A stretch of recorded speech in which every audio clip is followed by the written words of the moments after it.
Conversations with Nicole. Let's talk about it. Tell me all about it. I'm here. I wanna know what's on your mind. Ooh, the world needs to hear from you, and I'm so glad to have a conversation to reach the nation. And it's all about you. We'll help each other to discover innovative ways to positively change the world. Let's talk about, let's talk about, yeah. Let's talk about conversations with Nicole.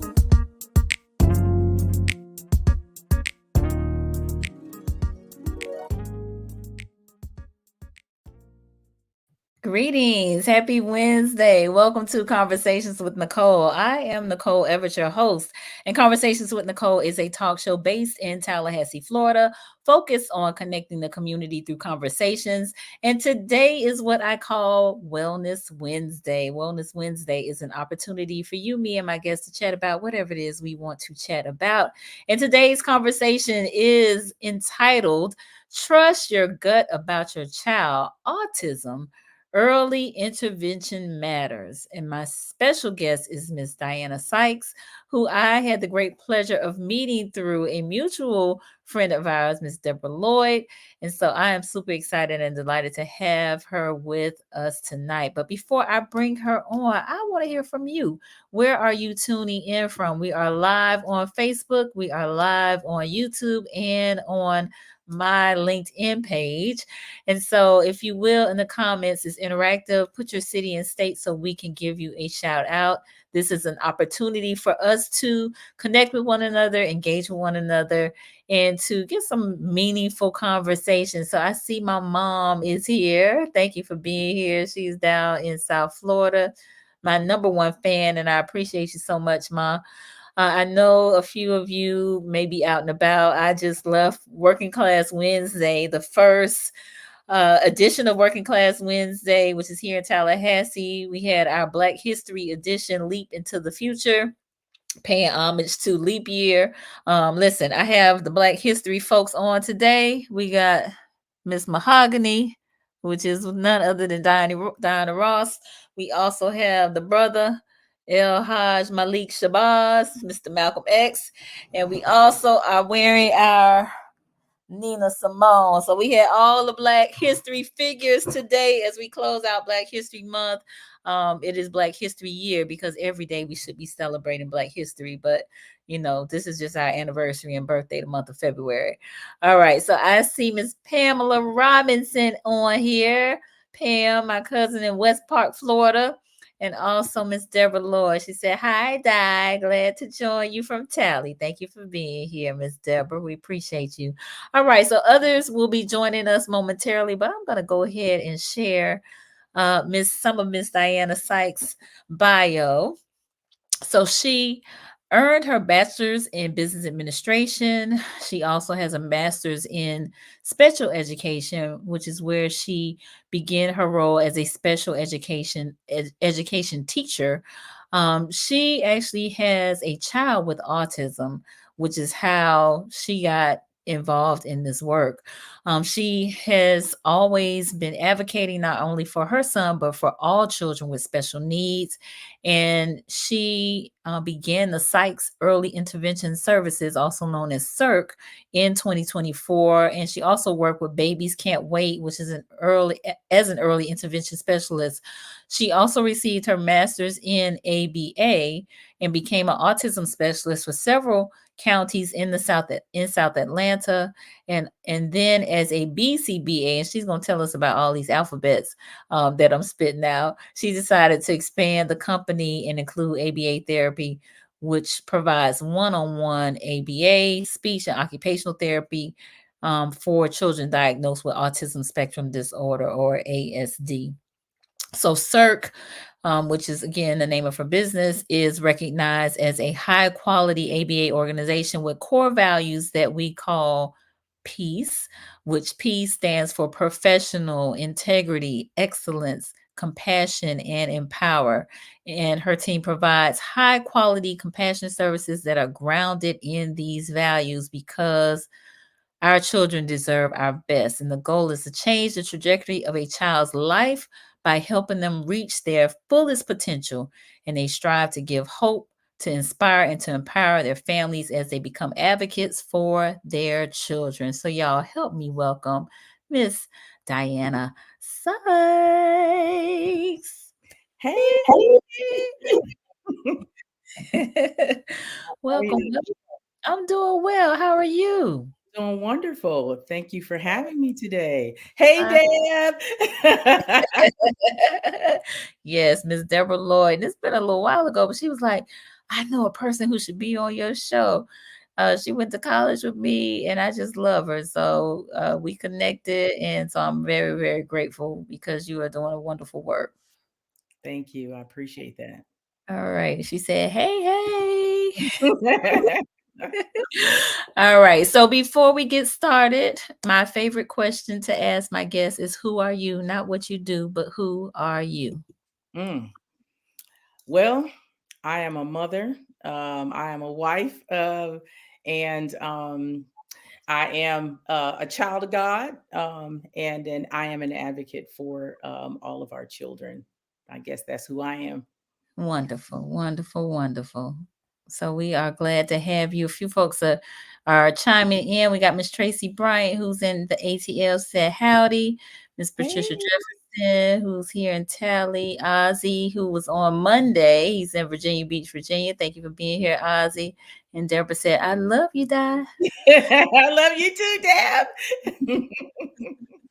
Indeed, indeed. All right. So we did talk a little bit about you know, in your bio a little bit about your history, but tell us a little bit, about the alphabet soup that I was talking about in terms of what those acronyms stand for and what they do. So, what we do with regard to, and let me just start out by saying, um, we do treat children with autism, and I did start out as a special education teacher, and just saw the real need, and so decided to just kind of expand. And I became a BCBA, which stands for Board Certified Behavior Analyst, Okay. in 2019. And then we kind of expanded the business to include ABA services, speech and OT. ABA stands for Applied Behavior Analysis, which is a scientific method to affect behavior change in children Hmm. who have been diagnosed with autism spectrum disorder. Okay. And what it does, it teaches them more socially acceptable behaviors. Gotcha. All right. So I want to get the viewers involved just for a little bit. I know we are about to dive into this topic about trust your gut about your child, but have any of you either do you have a child with autism or that's been diagnosed with autism, or have you as an adult been diagnosed with autism? And I see we got Mr. Zach on the line, Mr. Zachary Richardson. He said, autism, I think I know a little something about this condition. Yes, Mr. Zach. Yes, appreciate you being here. So let us know if you don't mind sharing. Again, safe space. And, we are all talking about autism in our children, or getting ready to. I see Ashley Leland has joined us as well. So thank you for being here, Ashley. So let us know if you have, because I'll tell you, I did a show on autism, I think like the end of 2021, maybe beginning of 2022. And it was about Black folks having autism because really I had not heard of us being diagnosed with autism. I was thinking that was something that only Caucasians or white folks got. And so I think the first person that I heard talk about it, which was prior to my show, was Holly Robinson Pete, that really brought some national attention to it. But in having the conversations with clinicians and folks with lived experience, I found out that it was prevalent in in the Black community as well, and a lot of times it's underdiagnosed. So, Absolutely. which is why we have you here to talk about this as well. Absolutely. Absolutely. Mhm, Absolutely. mhm. So, trust your gut. So, I guess let's hear some more about your story in terms of you, finding out that your son had it, which is kind of what brought you here to this space and place. So, talk to us a little bit about that. So Xavier is the fourth child that I have, and he was premature, very premature. He was 16 weeks early, and so we knew that there were going to be some types of disability there because he's also been diagnosed with cerebral palsy, Mhm, mild, but it's there. But I think he was about maybe a year old, almost a year and a half. He started to display some behaviors such as just transitioning, meltdowns. We didn't hear the language start to pick up. I noticed that he was walking on his tippy toes. mhm, Um, and he started to engage in what we call SIB, which is self-injurious behaviors. And so he would hit his head on the wall, on the tables. And when I went to the pediatrician, he said, "Oh yeah, he's just moving into terrible twos. We'll get a helmet for him to protect him, and mhm, we had to pad his car seat and all of these things." But having other children, I said, something's not quite right there. So mhm, I got on my trusty, dusty computer and started just putting in all of the symptoms that I was noticing with him, and autism spit out. And mhm, so I took it upon myself to find a clinical psychologist and actually had him evaluated, and he was diagnosed with autism. And at that time, ABA was not real prevalent.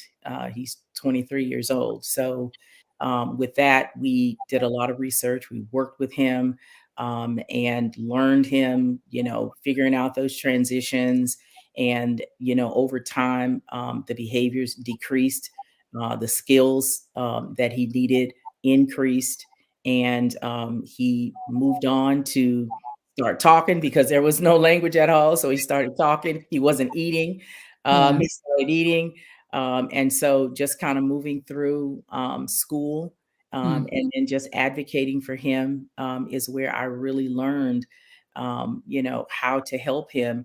And as the years went by, ABA, as we call it, applied behavior analysis became more prevalent with children, and especially in light of the fact that there's so many children that are being diagnosed at this. mhm. It seems to me it's almost epidemic. Wow. So I see a few folks have joined us. I just want to acknowledge them real quick before we continue our conversation. My sister Shayla, who um, is down in South Florida, this is my blood sister, y'all. She's a teacher at a charter school down in Broward County. Thank you for being here, Shay. Miss Princess, who's here in Tallahassee, appreciate you being here, and Warren Cave, who's also here in Tallahassee. Thank you for being here. He said this is a topic that I can just learn from, and that's okay. Every show is not one that we may know about, but again, I think there are many lessons to learn here tonight. So you went to your computer, based on the things that you were seeing and experiencing with your son, autism popped up. And It- so had you had any experience with autism before that you not were at with? Okay. not at all. Never even heard of it. All right. And so then, like, where do you go? How do you even know what to do after you see this? Like, do you go to the doctor and say, "Hey, this is what I found"? Yes, Okay. absolutely, absolutely. I went to the doctor. I said, "This is what I see," and I'm one to. I've never been a one that sits on things. I don't take a maybe for an answer. I'm going to keep finding out. If you say, "Well, I think it's this," okay. Well, I need to talk to somebody who knows, and Right. so I will keep pushing until I get an answer. I had a lady told me a long time ago, she said, "Dianna, squeaky wheels get the grease." They And do. so you have got to be willing to open your mouth. Yeah. to get the help that you need. And that's what I did. Okay. And so with him, we needed to be able to help him. We needed to be able to help our family Yeah. because he had siblings, and we were all struggling with trying to figure out how we can help him. And Mm, so that came with research, it came with pushing, it came with advocating and yeah. finding out how can we help him. Gotcha. All right. So you trust in your gut through this process, right? I did, and I Mhm, do. mhm. Yes. You're trusting your gut through this process, but still, I know this is not your area of expertise, you know, so where do you go? Like I'm still like wondering, like, are there, when you are doing this research, are you finding any support in any way? I mean, I know, you taking him to the doctor and taking this information to the doctor, but what are some of the, things that parents can do and maybe they go through what you have gone through? So at that point, I didn't have a lot of support. Mm, Right. I was an at-home mom mm. with him, with a husband that traveled all the time. So I used to call myself the single married mom Oh, because wow. so much in the year. And so but God blessed me with the opportunity to be able to be at home and work through those things. Um, Mhm, but now that it is so prevalent, there is help available. mhm. And so, what I say to parents now is when you start to see those things, and as parents, as a mother, as a father, when you see those things in your children that you don't feel is typical, um, Mhm. you need to start saying something. The Yeah. pediatricians are our first, line, and you say, "Hey," and they usually will even say, you know, we got some milestones that we're not seeing, reached. And so we need to look into some other things. One of the first things that always brings parents to the pediatricians are their children are not talking. Gotcha. That is a huge red flag Mhm. for children. And so that's usually the first sign. But there are other signs that there that indicate that there may be something going on with that child, and they may be on that spectrum. And Okay. so, we want to trust our gut. There are three people that can diagnose for autism. That's your clinical psychologist, a neurologist, and a developmental pediatrician. And so, what I really say to parents is, I cannot stress enough to trust your gut, because early intervention, which is what we focus on, it absolutely can change the trajectory of a child's life. And the sooner they get diagnosed and get treated, the better their outcomes are. Nice, nice, nice, nice. All right. Pam had a question. She said, "What if the signs are present, but the parents ignore the signs and the doctor's advice?" Great question. That's a sad but true, and it happens a lot, Mhm. um, because I will just be transparent. No parent wants to have a child with special needs, right? Mm. Because now I have to take care of this individual for the rest of my life, right? Yeah. And so sometimes we'll get stuck in that denial stage, or we get stuck in a guilt stage. And Mhm. so one of the things that I do, and especially I did with Babies Can't Wait when I worked with them, I worked with 0 to 3, Mhm. is trying to get the parents to actually have the child evaluated. I always tell them, let's just rule it out, even though there were clear signs there. And just letting them know how important it is. We do not want to stand in the way of our child or our children reaching their fullest potential. And when we deny those things, then we are singularly standing in the way of that child reaching their fullest potential. Mm. And Yeah. I tell them all the time, at the end of the day, I can take care of my child for the rest of my life, Mm. but I need him okay for the rest of his. Yeah. Yeah. No, that's very real. Which, you, based on our conversations and what I've seen from what you do, empowering the parents to be advocates for their child is very, very important. right? It is. It Mhm, really is. mhm. Because what we do, in the clinic or in the home setting, I'll throw another acronym out there, an RBT, which is a registered behavior technician.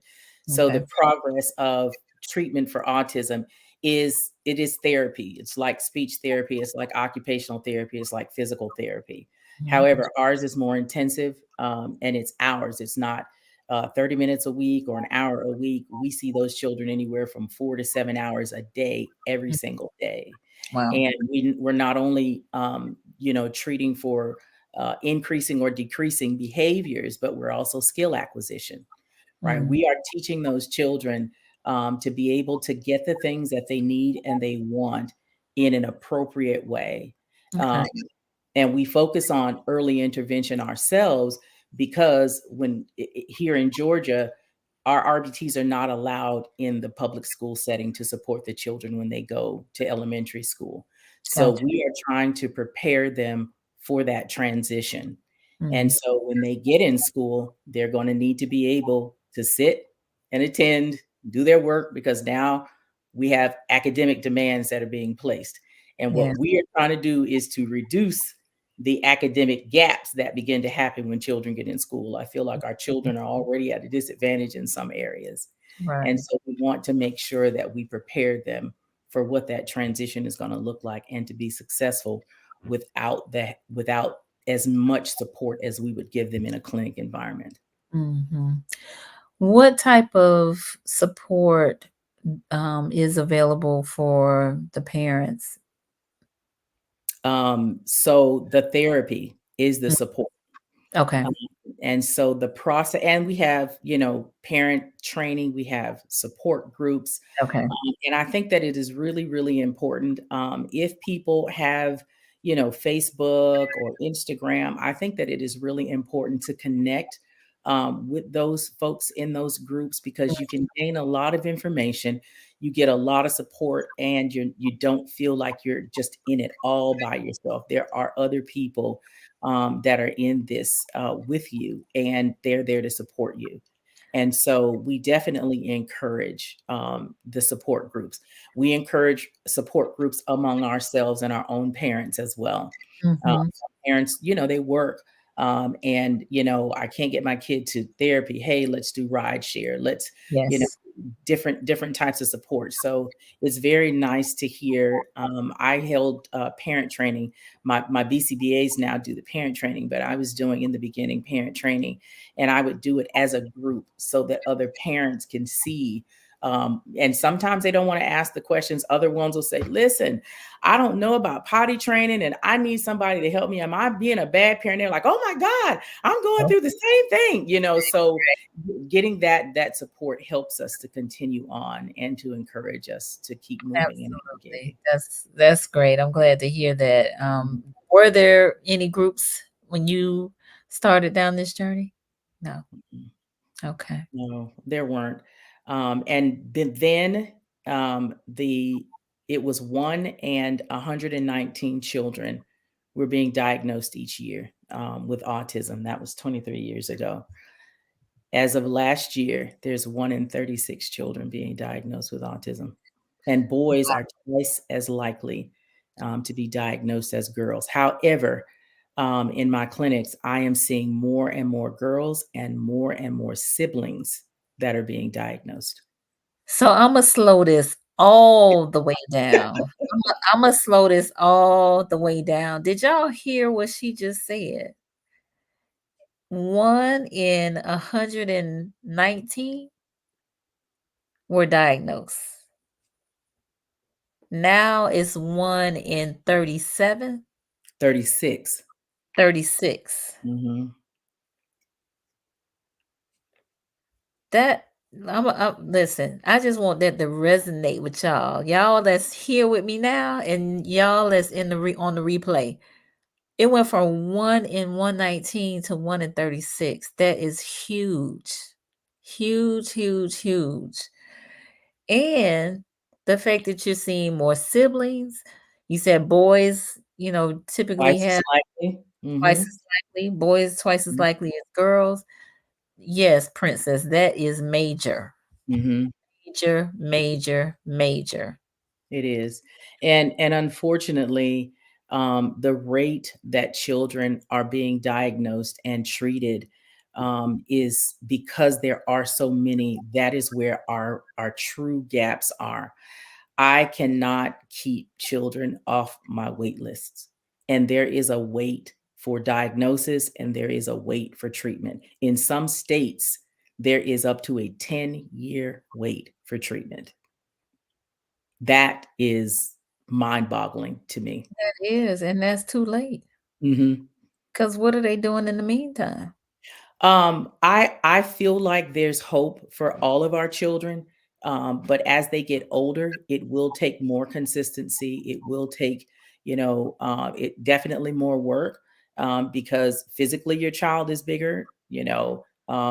Emotionally they may at this point be talking, so now you might get cussed out, you might get fought, things like that. They may refuse, where when they're young, you can kind of guide them. And that's why I feel like um, early diagnosis and treatment is really, really important Indeed. because you can change. And it makes such a difference. And people say, 6 months is not a long time to wait. But for a 2-year-old child, that's a quarter of their life. Yeah. And No. there's so many milestones that they can reach through those, and we need to capture it. And I tell parents, looking at your child, some children can be diagnosed as early as a year old, and Mm, so we want to really, really be um, just cognizant of our children's developmental stages and what the milestones are, yeah. um, so that we know when they're coming up on, what they're supposed to be doing at a month old, what they're supposed to be doing at 3 months old, what they're Mhm. supposed to be doing at 6 months old and 12 months old. Knowing all of those, if they're starting to, become a picky eater, Mm, if they are, either wanting hugs or don't want hugs, or, you're seeing certain types of behaviors, those are all warning signs. And okay. it's not to say, "Oh my god, my child has autism," but let's rule it out. That's what I always say, we can just rule it out. There's nothing wrong with it with an evaluation. Indeed, indeed. All right. So Miss Like Dorothy, Joe says, "Knowing is half the battle," and I say that to him all the time. joy is half the battle. Indeed, indeed. All right. Miss Dorothy Parter has joined us. She also said, wow, I know it's hard to believe. And also Miss Latina, with She Speaks Solutions, she is on as well. Deborah wanted to know, as a Black parent, how did you navigate the system? Um, Advocating, fighting, Mm, honestly. And our goal, our short-term goal for our children mhm, is to transition them into a general education um, kindergarten class or mhm, first grade. Here in mhm. Georgia, kindergarten is not required. Okay. But I do encourage the parents, and it just depends on when we are able to start treating the child. We like to keep them for at least a year. Okay. However, um, so in that period of time, they're not only getting therapy and treatment, um, but we're also treating the parent and showing them the things that we're doing Mm, in our clinic and how they can help their child. And so, being that one that says, my child deserves education, and they deserve to be educated in the least restrictive environment, and mhm, they deserve to have free and public education. I don't want them, stuck in an all-inclusive classroom, or not an all-inclusive classroom, but a classroom where it's self-contained. mm, And so once, Xavier went to school, trying to even move him from that to the least restrictive or a less restrictive environment was a mm, fight for me. And so I went on, the website, and went and found out about Murphy's Law. It's a website where parents can go okay. and find out all of their rights as parents of children, and not just children with special needs, but all children and what their rights are in the school. And Okay. so that's where I really, really learned, because those children will have an IEP. It does not mean that they have to be in special education. And Okay. then if they are in general education, they deserve to be in general education. You get them a para. A lot of schools are not using the funds that they get for these children Okay. to help these children and support the children. So now they may be stuck in a general education classroom with no supports in there. Mm. So just fighting and navigating as a Black parent. We have about almost 100 kids now, and I would say probably 85% are children that look like us, which I love. Wow. Um, but you have to make your voice heard. Yeah. And Deb, you know me. I'm on chat. I'm gonna talk. I'm gonna Yeah. talk. And so, but it is, and I tell my parents up front, it is a battle. But at the end of the day, every year that goes by, that child is not going to be that teacher's student anymore. But every Mm-hmm. year that goes by, that child will always be your child. Yes, for And so sure. at the end of the day, we have to do what is best for our children and how it's going to impact the rest of their lives and the rest of ours. Yes. Princess said, what's the website again? For Did you mention Murphy's Law? Is that a Yeah, website? it is a website. It's called Murphy's Law. I'll have to, and it's been a long time since I've had to Okay. get in there. But yeah, it's a funny, and they call it Murphy's Law, which is really catchy. It is. What it does, and it gives you scenarios. There are parents who sue the school systems, and it shows you, what you can do, what is cause for to bring suits against the school systems as well. Okay. Absolutely. All right. Deb said, yes, I do. She also mentioned in Florida, Representative Allison Richard has been an advocate for children with developmental disabilities. She also Mhm. mentioned Help Me Grow helps her in Florida, helps with identification and treatment, indeed. And let's see, seem like Tracy Gole just joined us. Thanks for being here, Tracy. So for those of you who are just joining us, I am on with Dianna Sykes. We are talking Trust Your Gut about your child autism. Early intervention matters.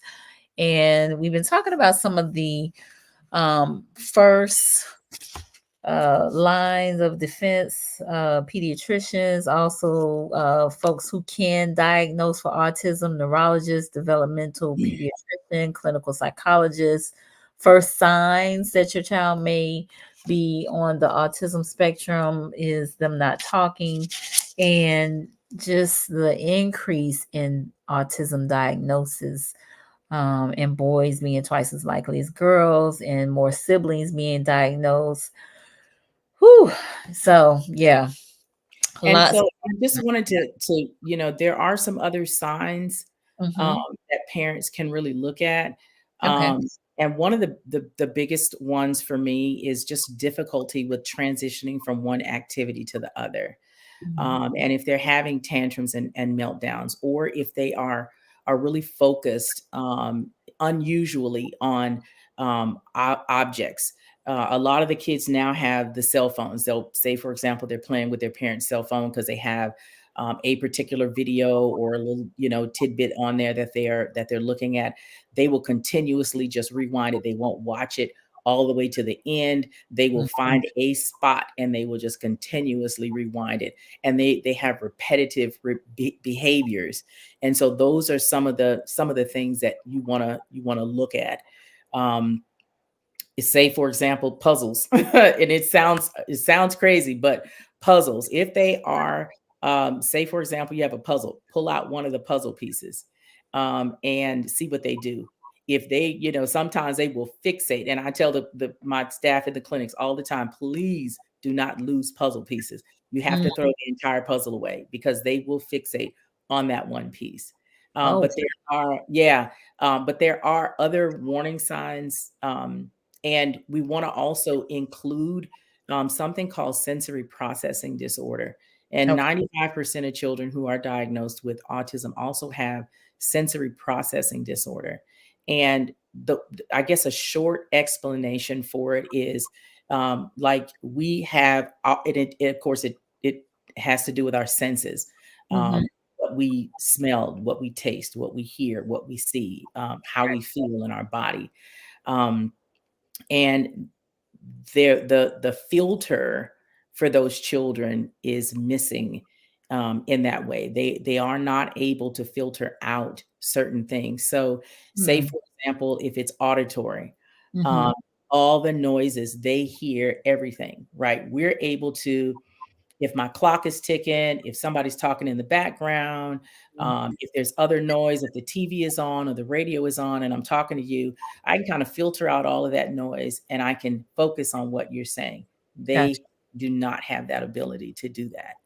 And Gotcha. those things we also treat for. Mm-hmm. And that really, for sensory processing disorder, is an occupational therapy. Occupational therapists now, they are focusing in on that. So ours really focus in on that. And basically what we're doing is desensitizing. You have Mm-hmm. children that cannot stand getting anything on their fingers. They don't want anything on their mouth. Those tactile defensiveness. And it can be either understimulated, where they're crashing into things. They need to have those hugs and squeezes.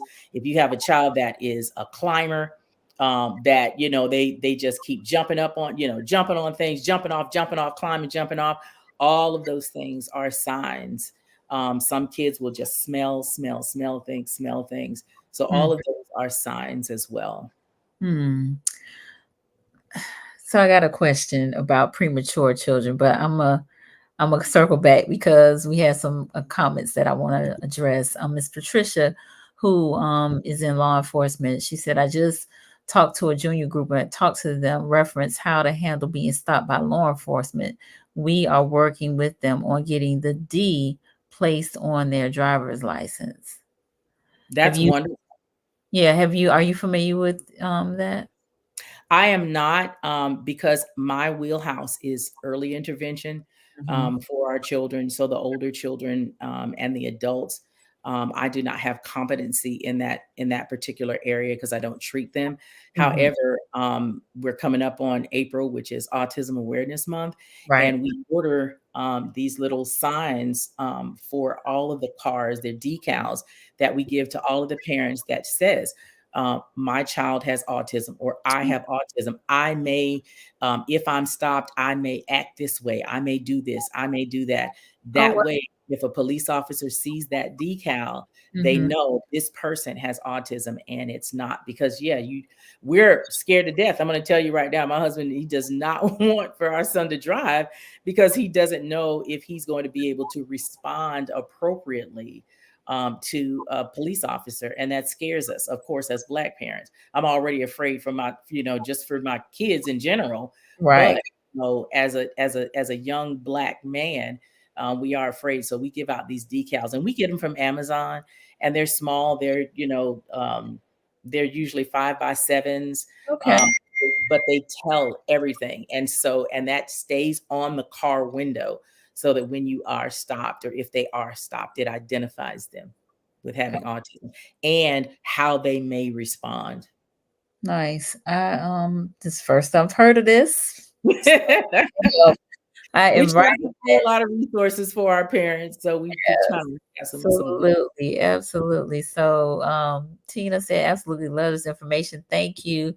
Princess, very smart move. I agree, Princess. So Deborah has a question. She said, what does it mean when someone is on the spectrum? So autism spectrum disorder is exactly what it is. It's a spectrum. And so you can be from the lowest functioning to all the way to the highest functioning, which is Asperger's. And there are so many people who Albert Einstein was diagnosed with autism. Sylvester Stallone is diagnosed with autism. So many people. And Asperger's is highest functioning, meaning that you talk, you're intelligent, there may just be some quirky things. A lot of times that's where there's a social component where, I prefer to be by myself. Personally, I may be on spectrum myself because I like to be by myself sometimes. However, so that's and so people can land anywhere on that spectrum. And so where we start is what we're trying to do is to move our children further to the higher functioning side, because we all know that, people, I had a father to ask me, can you cure my son? And I said, no, because he doesn't have a disease. We treat it, but it's not a disease. And so but we do want them to be as high functioning as they can be. Gotcha. All right. Hopefully, that answered the question. I know Ms. Deborah already Right. knows. But anyway, she said, "I love Dianna." Yes, love it too. So again, you want the child to be as high functioning, to function as high as they possibly can, right? Right. Um, and so talk to me about some of what that looks like in terms of maybe some of the activities that maybe parents can engage in to help their children function at a high level. So one of the things that when I was with Babies Can't Wait, Mhm. and I had a caseload of maybe 25 or 30 kids, and that I would see on a weekly or biweekly basis in homes and in the daycares. Um, when I would go in, it would aggravate me so bad because I would go in and I could pick out my kid easily. Mhm. I walk into the classroom and my kid is playing with blocks on the floor and everybody else is in circle time. Where is the inclusiveness in this, right? Or I would come during playground and I would go out on the playground and my kid is sitting in the corner eating rocks and mulch when all the other kids are running and playing and interacting with each other. And Mhm. so our goal is, from a social standpoint, to get our kids included in day-to-day living, right? Because that's their reality. When they get into school, they are going to be expected to tolerate sitting next to another student. They're going to Mhm. be expected to do classwork regardless of the auditory distractions, regardless of the visual distractions. Right. We have work to do. Mhm. When they get ready, and they're not going to be relegated to the classroom all day, right? They're going to need to transition to go to the lunchroom. They're going to need to go to the playroom or to specials, or to the bathroom, right? Mhm. And so our job, and the way that we have it in our clinics, is we have a brief synopsis of that every single day. So our staff, we move in rotation. So our model is we model what the classroom environment or the school environment will look like. We have a therapy room that looks like a classroom. We have an indoor playground. We have a lunchroom. We have bathrooms that they have to go to. We have specials that they go to. We have another area called Learning to Learn, where we teach compliance skills. And those children rotate every 30 minutes and they work in teams of 3 to 6 kids, depending on the clinic, Mhm. because they need to be able to work with and tolerate other children. And Gotcha. so we want for them to be able to transition from that classroom down the hallway to the bathroom without engaging in maladaptive behavior. We want them in that classroom to be able to sit down and do the work without somebody standing right over them, right? Mhm. So if we I'll have my therapist, and we have lesson plans. Let's put a worksheet in front of you. Let's put a basket of crayons on the table and let's pick up those crayons and let's start using them. If they start writing on the table, I do not care. The fact that they picked up the crayons and started writing is what that skill we're teaching them, right? Mhm. If I say, Billy, stand up and touch the A on the wall, and Billy stands up and he touches the B, look at you. What a great job you did touching that B. Here's the A. But what we're praising is he followed instructions, right? Right.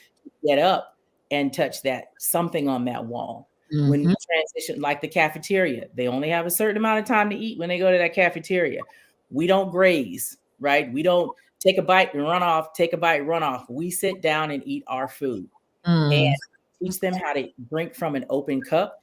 We teach them how to self-feed. We teach them how to use utensils. We potty Mhm. train there in the clinic as well.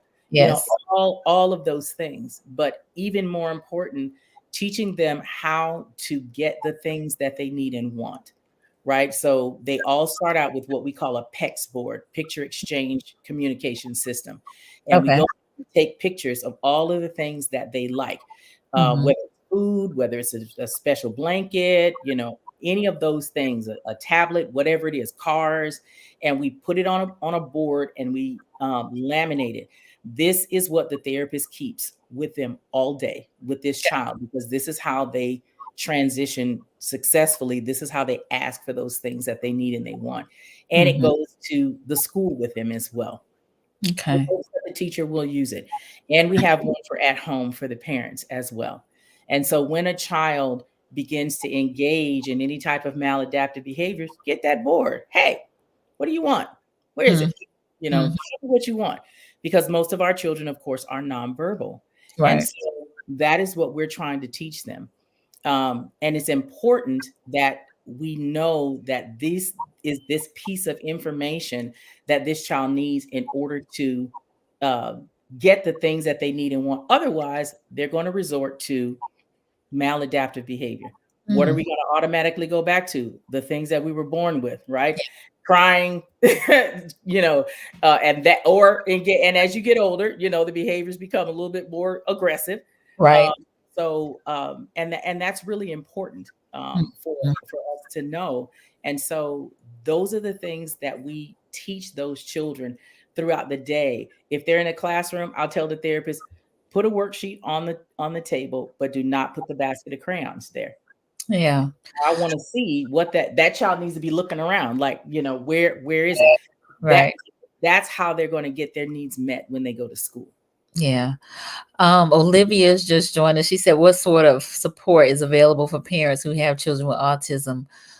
So we've talked a little bit about that, Olivia's. So you may have missed some of that. We talked about support groups, especially online. We also talked about just some of the things that Dianna offers with the parents for that are part of your organization. But are there any other parental supports that are out there through maybe Autism Speaks or any of those types of organizations?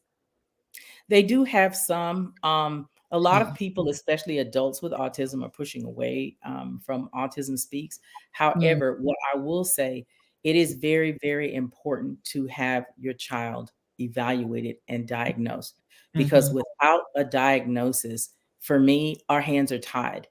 Yeah. I cannot treat a child that has not gotten a formal diagnosis. And, Mhm, you know, their therapy is covered by their insurance. And many times you don't have to pay out of the pocket for it. mhm, Or for us, I don't charge copays. My job is to help the parents. But there's also services available through their insurance, like respite. You know, mhm. they can get a certain amount of hours of respite where they can, you know, bring somebody in Yeah. to help on a weekly basis or a biweekly basis. But if there is not a formal diagnosis, then you will most likely not be able to get that particular care. All right. Deborah shouting again, help me grow. All right. That's right there, Olivia. Janetta joined us. Thank you for being here, Janetta. And Tina had a question about children with autism. Do they suffer from mental health challenges? And if so, how are those resources given? Tell me what that looks like to Tina. have them with mental health challenges, and Mm, then what we're looking at as far as age is concerned. yeah. So, Tina, if you can give some more insight to your question, give us a little bit more information, that would be helpful. Let me see. All right. So we talked about somebody being on the spectrum. So my question was around premature uh, babies. Do we have you seen, or is there any study or research on um, preemies having more of a propensity to be on the spectrum? No. Mhm. Okay. No, you and I spoke about some of the things that parents believe that has caused autism. We have. And put you on the spot. If you want to talk about it, you can, but it's on you. I am, you know, like we talked about, I've seen a lot of commercials, you know, on TV Mhm, that have these action lawsuits against Gerber for the food, and mhm, Tylenol now. You know, mom's taking Tylenol and all of that because we all wonder, Mm. what it is. But when I taught, there was an overwhelming number of parents that feel the vaccinations are what has caused the autism. Yeah. And they're really pushing now because children that are siblings in the same families are Mhm. also being diagnosed with autism. Mhm. And so they're saying, but of course the pharmaceuticals are never going to admit anything like that. I really cannot say one way or the other, Right. but the thing that I can say with parents, because I've heard them all say, when they were 18 months old, they got a shot, or they got this cluster of shots or whatever, and all of a sudden, my kids, they didn't give me any more eye contact. They were, sitting in the corner like zombies, and that. And so what I'll say to my parents all the time is just, the cluster of vaccinations, have them get one vaccine at a time. All right. I'm gonna slow that all the way down. Did you hear her? So avoid the cluster, getting 3 vaccinations at one time for your child. Do them days apart, weeks apart. Don't get them all at once. That is the recommendation. Okay. That's my 2 cents. I'm not a medical doctor, but Right. you know, She's seen enough children, enough parents that have been, children that have been diagnosed, and some of the parents feel strongly that the vaccines are part of the issue. All right, we got BB Ryder who's joined us. Thank you for being here. And Coach Mervin Madison, who is Boys the Kings mentoring group. He said, great information. Having a youth organization, this would be a great training for my team. I am learning from you, ma'am. Thanks. Our great. pleasure, Coach Merv.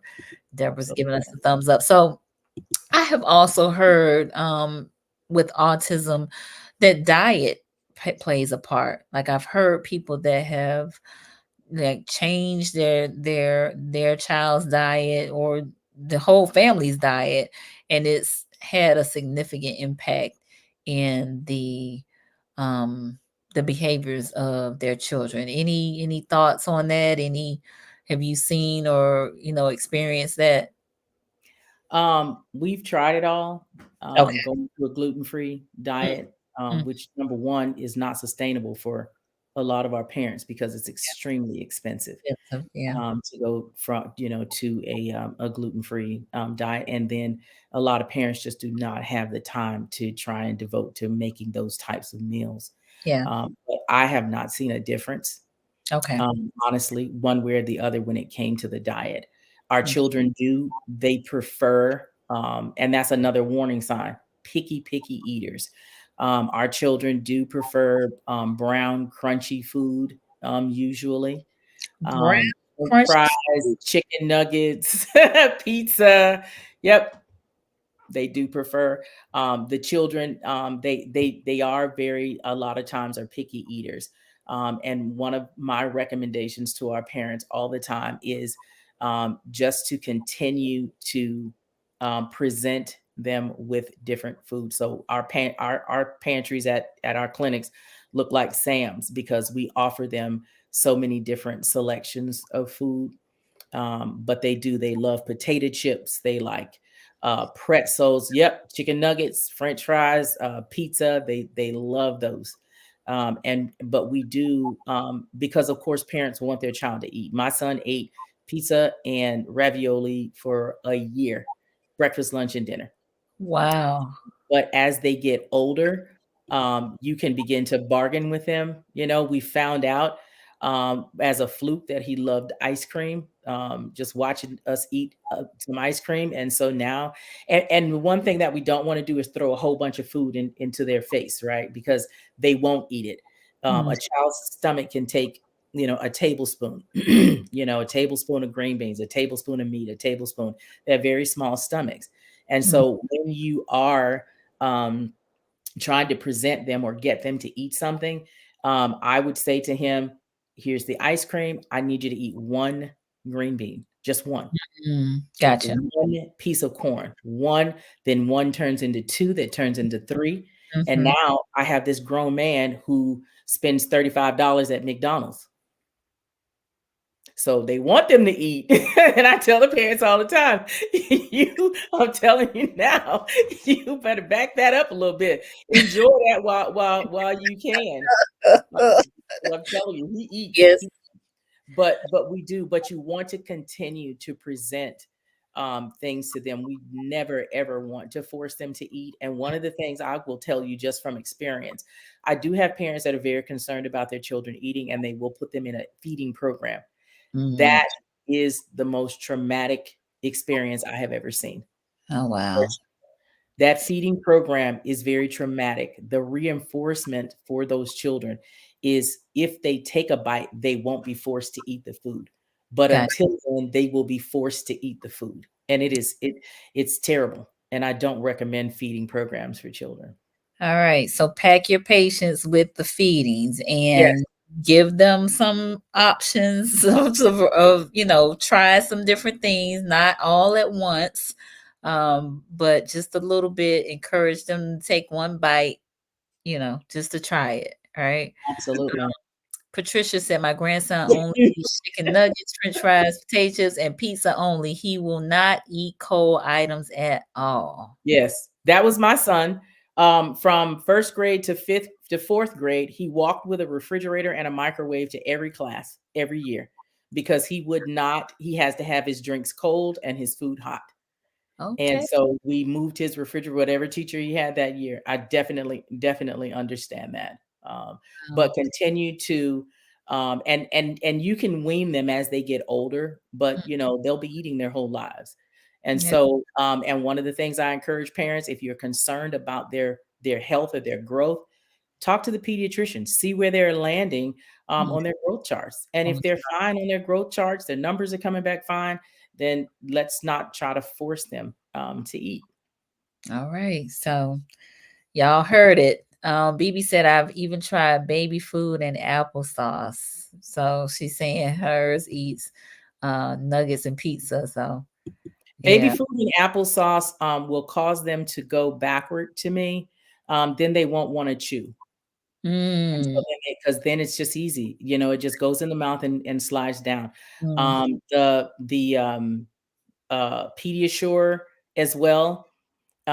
If we're giving them 8 ounces of Pediasure, of course they're not going to want to eat anything else. mm. So if parents send Pediasure for me for their children, I will give them that much Pediasure, and now we're going to take a bite of this food, and then you can have a little bit more Pediasure, Mm, and not giving them the whole bottle, yeah. giving them a little bit. That's it, and not like pouring it into the glass, and that's all they get. So that when they tip the glass, they know it's gone, and Yeah. that's all that we're going to get.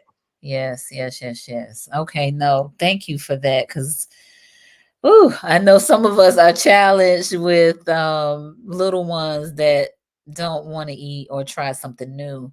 But like you said, just check with the pediatrician, see what they're, how they're doing on their growth chart, and don't Mhm. force them to eat. Right. And I Mhm. wanna throw one thing, I know we're wrapping up on time when it Yeah. comes to our children sleeping. A Mhm. lot of parents are going to the all natural melatonin. Mm-mm.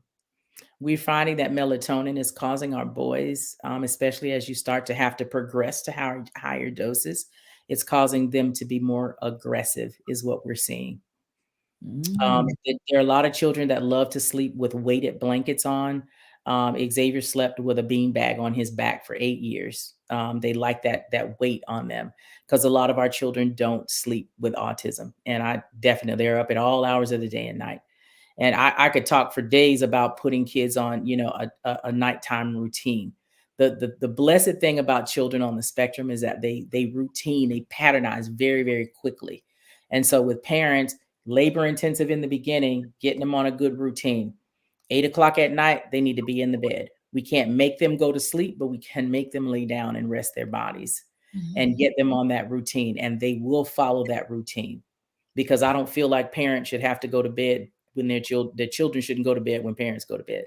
They Mhm. need to be in the bed so parents can have some type of enjoyment in life after a long day. Nice. Patricia said, great topic. I'm willing to help any way I can on the law enforcement side. Thank you, Patricia. Appreciate it. And Princess says she stopped using that. So the melatonin. Yes. Yeah, so thank you for sharing that, Princess. And we got Dr. Terry Parks. He is a psychologist in Atlanta. Thank you for joining us. We know you are super Hey. busy. Appreciate you being here. He said, have y'all discuss Asperger's? So we touched on it just a little bit. Mm-hmm. Is there something specifically that you wanted us to chat about, Dr. Parks? If it is, let us know in the comments as we are wrapping up our discussion. Wow. So that sleep piece, I did not know that. I have heard a few people that have used melatonin with their little ones to get them rest, but I had not heard about that aggression piece. And night terrors. Mm, It can cause, and I've heard the parents say about night terrors, but I've experienced that with Xavier. And now he's able to talk. And I thought, years ago, oh, melatonin is all natural. And then he started saying, hey, I'm gonna need a journal because I'm having these lucid dreams. And mm, and I was like, you know what, let me take some of this melatonin for a few days and see what it does. And I was like, he will not be taking this anymore. mm. So imagine those children experiencing that, not being able to even communicate with you what is actually happening. Mhm, mhm. Okay. Woo. All right. Dr. Park said, not at this hour. Okay, cool. That's fine. No problem. All right. So I want to give you an opportunity to give closing remarks, Dianna, and then tell people how they can connect with you. So, again, from the start, trust your gut. And let's look at getting our kids diagnosed early so that we can get treatment for those children early, because it will make all the difference in the world in their life. For me, if you have any questions, I have put my email, the phone number, fax in the chat. I am happy if you have any questions, and you want to reach out to me. I'm happy to answer any questions that you have. I do have a group of ladies that I mentor who have recently started their companies, and they are all in different states all over the United States. And so, if anyone is seeking services in Florida, Texas, Indiana, up in New Jersey, Connecticut, um, I think Indiana, if I didn't mention that one, there are. And so, I would say diagnosis, we definitely, in order to get those services. So that was about to be my question is there a Sykes in Florida? Like, we need to know what the best practice in our states and our various places, because there are folks from across the country on the live. But yes, so yeah, Not please. yet. And people have been trying to get me in Florida and Mississippi and Alabama and trying to move. I only have 3 clinics right now, and they're in the southern Atlanta, Georgia area. Yes, My wait list continues to grow, and it clusters among our children, which is what I like. I cannot move from our area because it's our children that are needing those services. indeed. And so for the Atlanta folks that are on the live or watching the replay, you are in Morrow, McDonough, and in Stockbridge, correct? Yes, ma'am. Okay, very good. So she got a wait list, y'all. So We need children, and this is about that time of year when we've got kids that are starting school. So we will open up that wait list and start pulling off in the next month. We usually start to pull around the end of April, Mhm. so we will start pulling off that wait list. So Gotcha. definitely. All right. So folks are commenting. Deb, come on the tally. And Princess said, help, please. She is also here in Tallahassee. So I yeah. am more than happy to help in any way I can, for sure. Wonderful, wonderful, wonderful. Well, I want to thank you for this just wealth of information. I learned even more tonight, um, you know, from our conversation, even more from the previous times that we have talked. So thank you, thank you, thank you. Deborah wants to know, are you available for training or seminars? I absolutely am available for training and seminars. Okay, we need to Absolutely. make that happen. We have to bring you Mhm. to Tallahassee so you can do a training or a seminar. I'm hoping our Children's Services Council of Leon County watches this video. So if y'all know some folks that are over there, tell them we need to bring Dianna to town. Yes, yes, yes. On Leon County. Love